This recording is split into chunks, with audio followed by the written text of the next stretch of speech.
అలాగే శ్రీ సుదర్శన్ రెడ్డి గారు తెలంగాణ రాష్ట్రానికి సంబంధించిన రైతాంగ కుటుంబానికి సంబంధించిన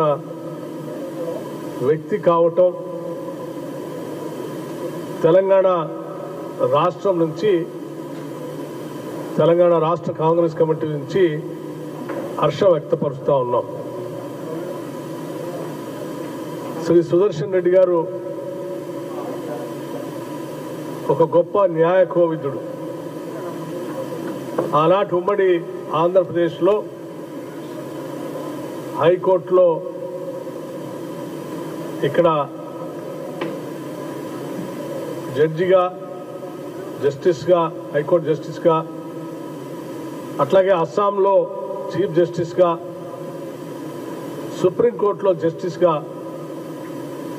ఈ దేశ ప్రజల హక్కుల్ని కాపాడటం కోసం వారిచ్చినటువంటి తీర్పులు భారత రాజ్యాంగ ఔన్నత్యాన్ని కాపాడటమే కాకుండా భారత ప్రజాస్వామ్యాన్ని, పౌరుల హక్కుల్ని కాపాడినటువంటి అనేక తీర్పులు చారిత్రాత్మకమైనవి.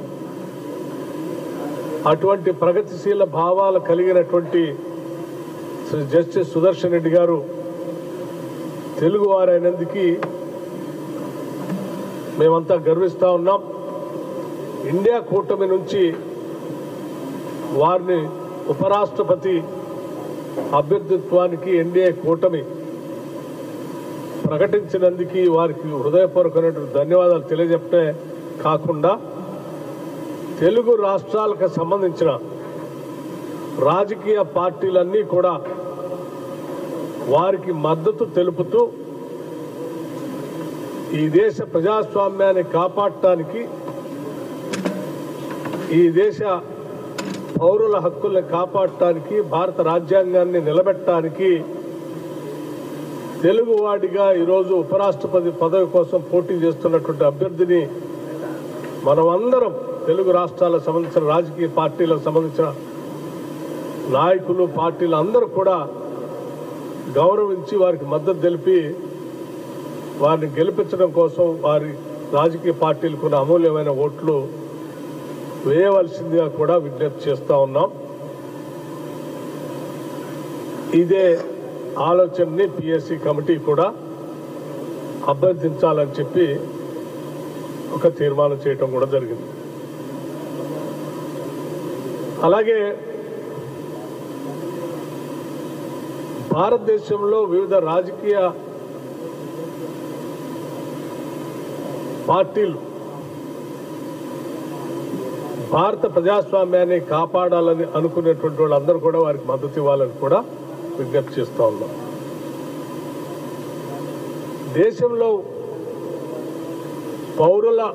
ఓటు చోరీకి గురవుతుందని, తద్వారా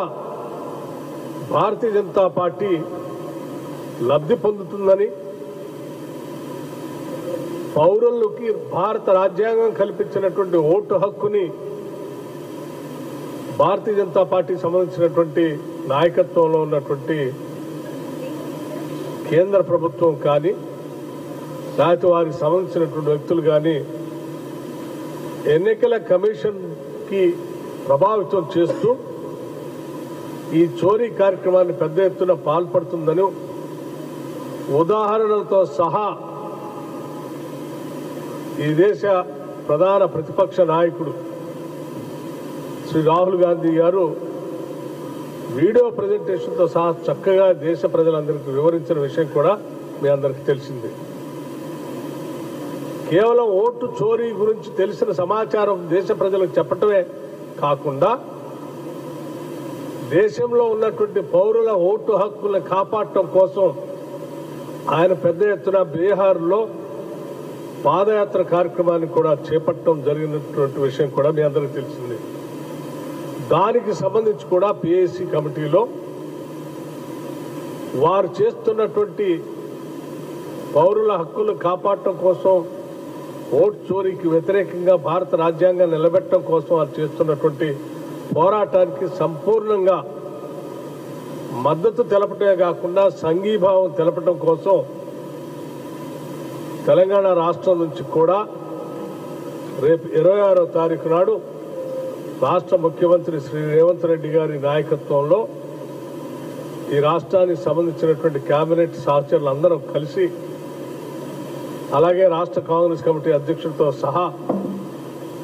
సీనియర్ నాయకులతో సహా కలిసి వారి పాదయాత్రలో పాల్గొనడానికి వెళ్లాలని నిర్ణయం చేయటం కూడా జరిగింది. అలాగే రాహుల్ గాంధీ గారు చెప్పినట్టుగా సిపెక్ సర్వే చేయడం ఒకటే కాకుండా ఆనాటి ఎన్నికల వాగ్దానం మేరకు ఓబీసీలకి 42% రిజర్వేషన్ ఇస్తామని కాంగ్రెస్ పార్టీ ఇచ్చినటువంటి వాగ్దానం మేరకు సర్వే చేపించి, క్యాస్ట్ సర్వే జరిపించి, ఆ సర్వే ద్వారా వచ్చిన సహేతుకమైనటువంటి సంఖ్యతో శాసనసభలో ప్రవేశపెట్టి, ఆ శాసనసభలో ఆ సంఖ్య ద్వారా ఓబీసీలకి 42% రిజర్వేషన్ ని బిల్లులు